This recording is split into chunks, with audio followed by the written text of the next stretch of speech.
Bien-aimé, lorsque la grâce de Dieu te localise, ce à quoi Dieu t'a appelé en t'introduisant sur la terre, tu vas commencer à le manifester. Saul de Tarse, c'est quelqu'un qui connaissait les Écritures. C'était un spécialiste, un docteur de la loi. C'était quelqu'un d'extrêmement zélé. Mais seulement dans tout ce qu'il faisait, il y avait l'ignorance. Il ne savait pas qu'il était en train de combattre le Seigneur. Il dirigeait ses efforts vers le mauvais objectif. La Bible dit que le Seigneur avait réservé, avait préparé, avait choisi Saul de Tarse comme un instrument, donc comme un outil.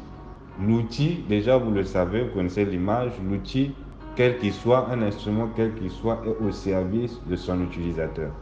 Donc je vais prendre l'exemple d'une guitare.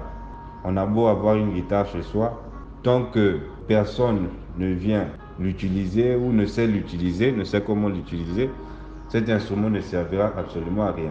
Donc ce sera comme une décoration simplement. Et là, je veux rebondir sur ce point pour nous encourager, mes frères, je nous encourage à ne pas être une décoration dans la maison de Dieu. Saul de Tarse, c'est quelqu'un qui connaissait les Écritures. Mais on a vu à quel point il s'est dévoué corps et âme pour combattre l'Église, pour lutter, pour tenter de détruire l'Église. Il ne savait pas qu'il était en train de lutter, de dépenser toute son énergie là, d'engager une débauche d'énergie.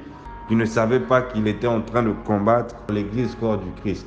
Mes frères, je nous encourage à ne pas être une décoration dans l'Église corps du Christ. Dieu t'a investi de capacités, de talents. Dieu t'a appelé au ministère. Il a fait un investissement grand sur toi. Mais tu ne t'appliques pas. Tu ne réalises pas ce que tu as reçu du Seigneur et tu ne travailles pas avec les choses, les outils que tu as reçus du Seigneur. En réalité, quand tu te comportes comme ça, tu es un instrument inutile qui ne sert à rien. Tu es comme une brouette neuve, voilà, qu'on a achetée, mais qu'on a rangée quelque part, qu'on n'utilise jamais. Et vraiment, je prie le Seigneur que nous ne nous retrouvions jamais dans ce genre de situation. La Bible dit que Ananias dit que Dieu lui a demandé, l'a envoyé de prier non seulement pour qu'il recouvre la vue, mais surtout qu'il soit rempli du Saint-Esprit. Donc, en recouvrant la vue, il faut ensuite qu'il soit rempli du Saint-Esprit. Moi, je considère ce qui s'est passé là comme étant la naissance de l'apôtre Paul.